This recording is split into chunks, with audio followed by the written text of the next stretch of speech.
গাজার একাধিক স্থানে ইসরায়েলি হামলায় সোমবার একদিনেই প্রাণ হারিয়েছেন বেশ কয়েকজন। টানা হামলায় ধসে পড়েছে ঘরবাড়ি, আশ্রয়কেন্দ্র ও সড়ক।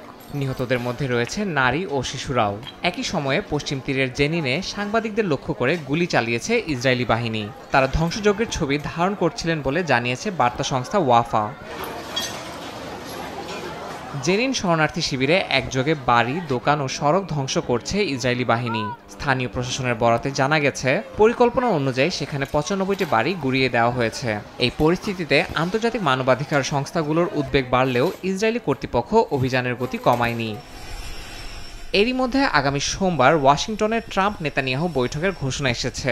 হোয়াইট হাউস জানিয়েছে এটি দুজনের মধ্যে চলতি বছরের তৃতীয় সাক্ষাৎ। একই সঙ্গে মার্কিন কর্মকর্তাদের সঙ্গে ইসরায়েলের কৌশল বিষয়ক মন্ত্রী ডারমারও বৈঠক করবেন।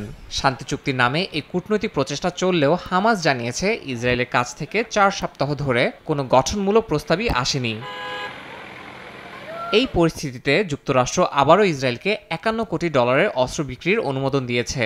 এর মধ্যে রয়েছে প্রায় ৪,০০০ JDAM বোমা নির্দেশক কিট ও অন্যান্য বিস্ফোরণ উপাদান। পেন্টাগন বলছে ইসরায়েলের নিরাপত্তা মার্কিন স্বার্থের জন্য অত্যন্ত গুরুত্বপূর্ণ। বিশ্লেষকরা বলছেন গাজায় বেসামরিক প্রাণহানির মধ্যেই এই চুক্তি যুক্তরাষ্ট্রের ভূমিকা নিয়ে নতুন করে প্রশ্ন তুলছে। ইয়াসিন মোহাম্মদ জিসান, সময় সংবাদ।